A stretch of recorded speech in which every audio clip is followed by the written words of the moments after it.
प्रियात्मन सप्रेम जय जीव आदि मुनीश्वर योगेश्वर परम पूज्य सत्य सम्राट सदगुरुदेव सिमनी जी का वचनामृत से एक बूंद।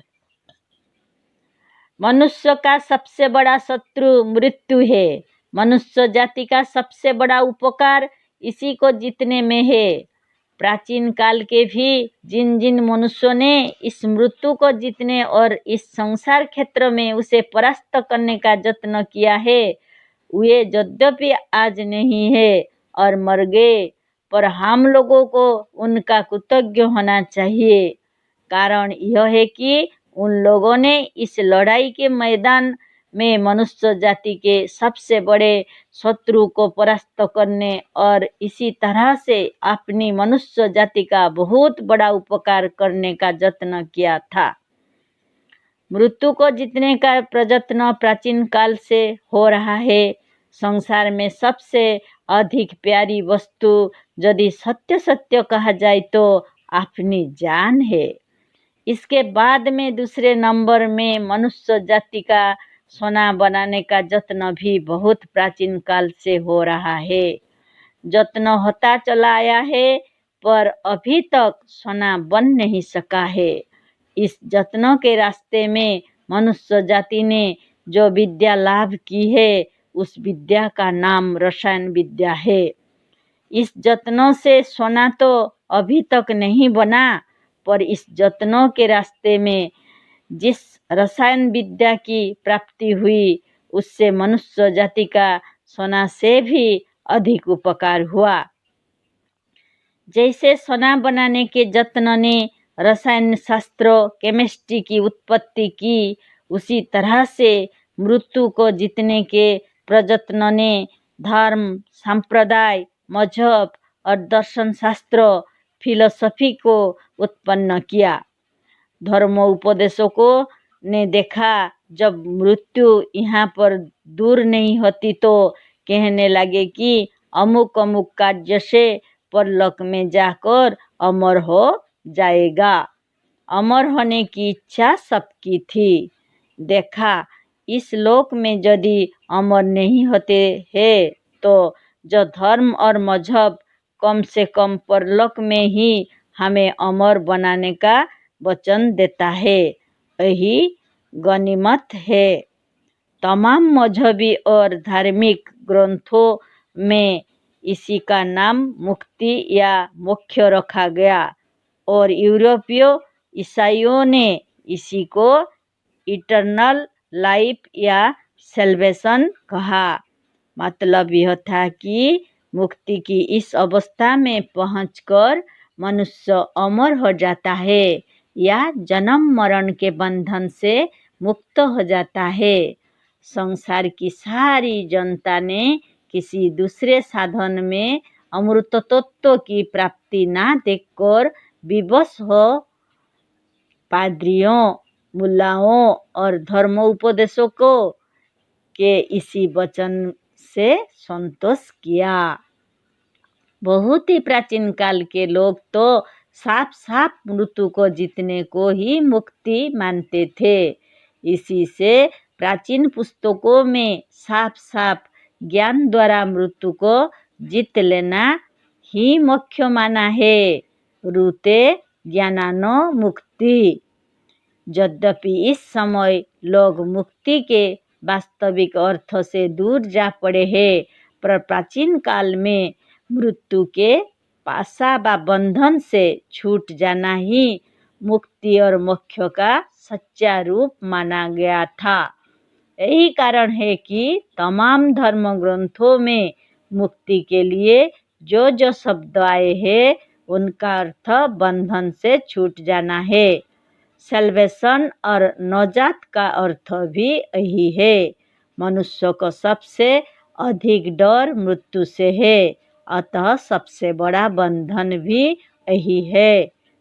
नीचे कुछ मंत्रों वेदों के उपनिषद भाग से उद्धृत किए जाते हैं। इन्हें देखने से साफ मालूम हो जाएगा कि प्राचीन काल के लोग मृत्यु को जीतने के लिए कितने प्रयत्नशील थे और इसे कितना बड़ा पुरुषार्थ समझते थे। धार्मिक जगत का जो सबसे बड़ा साधन योग और आत्मज्ञान था, उसका अंतिम फल यह माना गया था कि इससे मनुष्य मृत्यु को दूर कर देगा। पर नवीन ग्रंथों में नहीं, बहुत ही प्राचीन ग्रंथों में देखिए, यजुर्वेद शतशत उपनिषद में क्या लिखा है। स एव काले भुवनस्य गोप्ता विश्वाधीपः सर्वभूतेषु गूढ़ः यस्मिन् युक्ता ब्रह्मर्षियो देवताश्च तमेव ज्ञात्वा मृत्युपाशान् छिन्नन्ति। अर्थ, वही ईश्वर तीनों कालों में स्थित होकर इस संसार का रक्षक है। उसी के होने से यह संसार है, अतः सारे विश्व का वही मालिक है। यद्यपि यह गूढ़ और गुप्त विषय है, पर सच्ची बात यह है कि सब प्राणियों और सारे संसार में वही छिपा हुआ और व्यापक है, और व्यापक होने से सब वही है। कैसे? इसके लिए हमारी पुस्तक वेदांत सिद्धांत देखिए, सब उसी का रूप है। इस अद्भुत और विचित्र ज्ञानमय ईश्वर में सभी ब्रह्मर्षियों और देवता लगे हुए हैं। अतः उसी ईश्वर को इस प्रकार से जानकर मनुष्य मृत्यु के बंधन को काट डालता या मृत्यु की फांसी से छूट जाता है।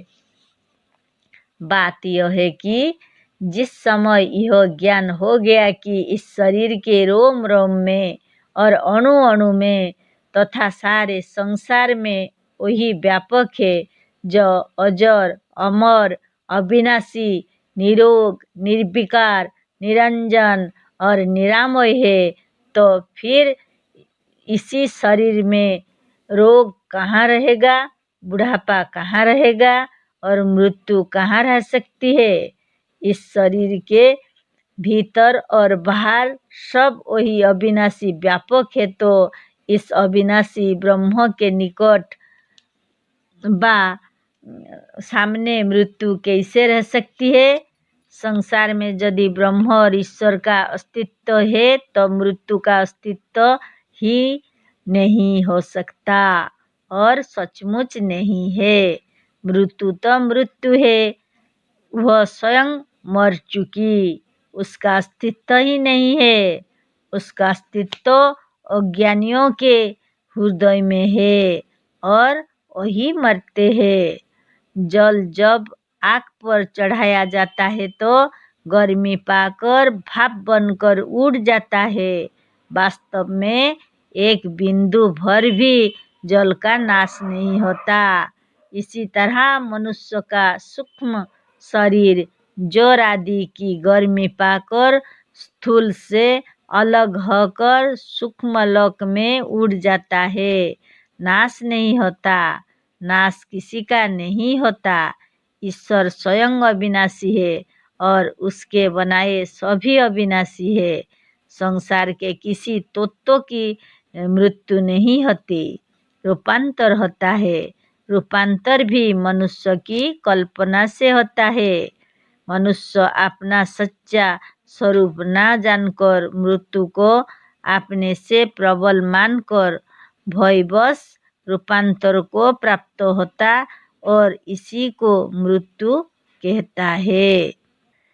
वास्तव में मनुष्य वही अविनाशी ईश्वर है और इसके ऊपर मृत्यु का अधिकार कभी नहीं हो सकता। मनुष्य को यदि अपने स्वरूप का सच्चा ज्ञान हो जाए तो वह ईश्वर हो जाएगा, जो वास्तव में पहले भी रहा। और फिर यदि वह चाहे तो यह मृत्यु भी ना होगी, जिसका दूसरा नाम रूपांतर है। अज्ञान से मनुष्य अपने को मृत्यु के वश में समझता है, पर यह बात नहीं है। मृत्यु स्वयं मनुष्य के वश में है और यह तब तक नहीं आ सकती जब तक मनुष्य इसे स्वयं निमंत्रण ना दे। यदि ईश्वर मनुष्य से अलग भी मान लिया जाए तो दयालु ईश्वर कभी किसी के पास मृत्यु को नहीं भेज सकता। मृत्यु से डरने का स्वभाव पड़ गया है और मनुष्य अपने अज्ञान से इसे अपने से प्रबल मानता हुआ स्वयं बुला लेता है। मनुष्य जानता है कि मरना उसके लिए अवसंभावी है। यही अज्ञान और विश्वास मनुष्य को मारता है। अतः सच्चा ज्ञान अवश्य मनुष्य को छुड़ा सकता है। फिर यजुर्वेद के श्वेताश्वेत उपनिषद में कहा है, एषो देव विश्वकर्मा महात्मा सदा जनानां हृदये सन्निविष्ट हृदय मनीषा मनसा अभिक्लुप्तः ज एतत् विदु अमृतास्ते भवन्ति। अर्थ, इस विश्व को बनाने वाला यह परमात्मा देव ईश्वर सब मनुष्यों के हृदय में विद्यमान है और ब्रह्म ज्ञान तीक्ष्ण बुद्धि तथा शुद्ध मन से जाना जाता तथा प्रत्यक्ष होता है। अतः जो लोग इस हृदयस्थ देव अर्थात ईश्वर को इस तरह अपने से अभिन्न अपने में व अपने हृदय में देखते हैं वह अमर हो जाते हैं। बहुत साफ कहा है कि ते वे अमृता अमर भवंती हो जाते हैं। किस तरह से मनुष्य ज्ञान द्वारा अपने को ईश्वर जानकर अपने भीतर ईश्वर को प्रत्यक्ष करके अमर हो जाता है, इसकी व्याख्या विस्तार के साथ इस मंत्र के ऊपर इसी उपनिषद के 15वां मंत्र की व्याख्या के साथ हो चुकी है और हमारे पाठक अभी पढ़ चुके हैं।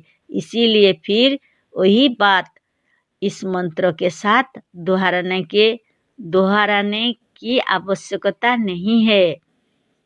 इसी यजुर्वेद के श्वेताश्वेत उपनिषद में फिर देखिए, एक हंस भुवन सस्य मध्ये स एवाग्नि सलिले सन्निविष्टः तमेव विदित्वा इति मृत्युमेति नान्यः पंथा विद्यते अयनाय। अर्थ, इस सारे संसार के मध्य में एक ही हंस रूप आत्मा सबका प्रकाश अग्नि रूप होकर वर्तमान है। अतः परमात्मा ही जीव रूप होकर संसार में प्रवेश कर गया है। ऐसा जानकर मनुष्य अपने को ब्रह्म समझता हुआ मृत्यु को दूर कर देता है। इसके सिवा मृत्यु को दूर करने का कोई दूसरा रास्ता नहीं है। हमने भी इस पुस्तक में आरंभ से लेकर अंत तक इस मृत्यु को दूर करने के लिए किसी दूसरे रास्ते को ग्रहण नहीं किया है। इस 20वीं सदी में साइंस और मनोविज्ञान ने इतनी उन्नति कर ली है कि अब लाखों रोगी मनुष्य बिना किसी औषधि के केवल इच्छा शक्ति, मनबल, आत्मबल और विश्वास द्वारा असाध्य से असाध्य रोग दूर कर रहे हैं। हमारा इसमें यही कहना है कि यदि हम मनबल, आत्मबल और इच्छा शक्ति और विश्वास द्वारा रोगों को दूर कर सकते हैं तो बुढ़ापा और मृत्यु को भी दूर कर सकते हैं। हमने इस लेखों और पुस्तकों में इसे वैज्ञानिक प्रमाणों और प्रबल युक्तियों से सिद्ध कर दिया है, जैसा कि इस मंत्र में भी कहा गया है। हम मानते हैं कि सिवा आत्मबल और मनबल के किसी औषधि में यह गुण नहीं है कि वह वृद्धावस्था दूर करके मनुष्य को सर्वथा निरोग करते हुए उसके शरीर को भी अमर बना दे।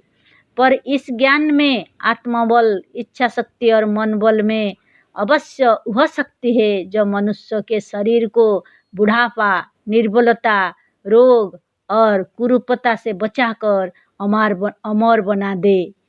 मनुष्य स्वरूप से अविनाशी और अमर होता हुआ भी इस वास्तविक ज्ञान को ना जानकर मृत्यु से डरता है और मृत्यु को दूर करना असंभव समझकर अपने इस विश्वास के अनुसार बराबर मरता जा रहा है। विश्वास करो और सच्चे ज्ञान को हृदय में लाकर नित्य उठकर कहो कि हम अमर है, अविनाशी है और निरोग है। अपने को अविनाशी और ईश्वर मानकर शरीर को आज्ञा दीजिए और समझा दीजिए कि देखो तुम्हारे अंग अंग और अणु अणु में वही निरामय, निर्विकार, अविनाशी, अजर और अमर परमात्मा व्यापक है। अतः तुम कभी मर नहीं सकते। निर्भय रहो। जो कहो विश्वास के साथ कहो। विश्वास दृढ़ करने के लिए इस पुस्तक को और हमारे बनाए हुए वेदांत सिद्धांत को बारंबार पढ़ो। इसके उपाय को पढ़कर विश्वास के साथ काम में लाओ। इसका शरीर पर बहुत ही अद्भुत प्रभाव पड़ेगा। अथर्ववेद के कैवल्य उपनिषद को देखिए।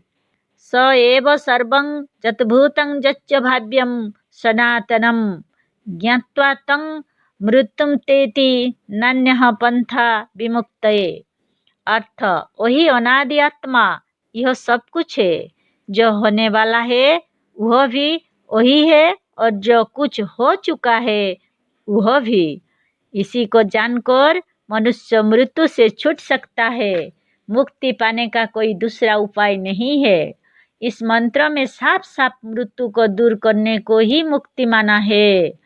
यजुर्वेद के शताशत उपनिषद में और भी देखिए। ज्ञात्वा देवं सर्व पाशापहानिः क्षीणैः क्लेशैर्जन्म मृत्यु प्रहाणिः। अर्थ उस परमात्मा को जब मनुष्य सचमुच जान लेता है तो सब प्रकार के बंधन से छूट जाता है। और सब बंधन से छूटकर जब मनुष्य जीवन मुक्त हो जाता है तो जन्म मृत्यु के क्लेश से छूट जाता है। एक बात यह ध्यान देने योग्य है कि जब तक मरण के बंधन से नहीं छूटता उसका जन्म कैसे हो सकता है। अतः जन्म मरण के बंधन से छूटने के लिए अमर होना आवश्यक है। राजा लोग अपनी प्रसन्नता से कैदियों को देखने के लिए जेल में जाते हैं, पर उसके जेल जाने पर कोई यह नहीं कहता है कि राजा साहेब को 2 घंटे के लिए जेल हो गया, क्योंकि राजा साहेब बंधन में पड़कर जेल में नहीं गए थे, अपनी इच्छा से जेल गए थे कैदियों की अवस्था सुधारने के लिए। इसी तरह से इच्छा करने से जोगी और मुक्त पुरुष भी शरीर छोड़ते और धारण करते हैं, मृत्यु या जन्म के बंधन में पड़कर नहीं। यदि जोगी और मुक्त आत्माएं इच्छा करने पर भी शरीर ना छोड़ सके तो यह अमृत तत्व भी बहुत बड़ा बंधन हो जाएगा। इस शोक मंत्र में जो मृत्यु शब्द आया है उसका कोई दूसरा अर्थ नहीं है।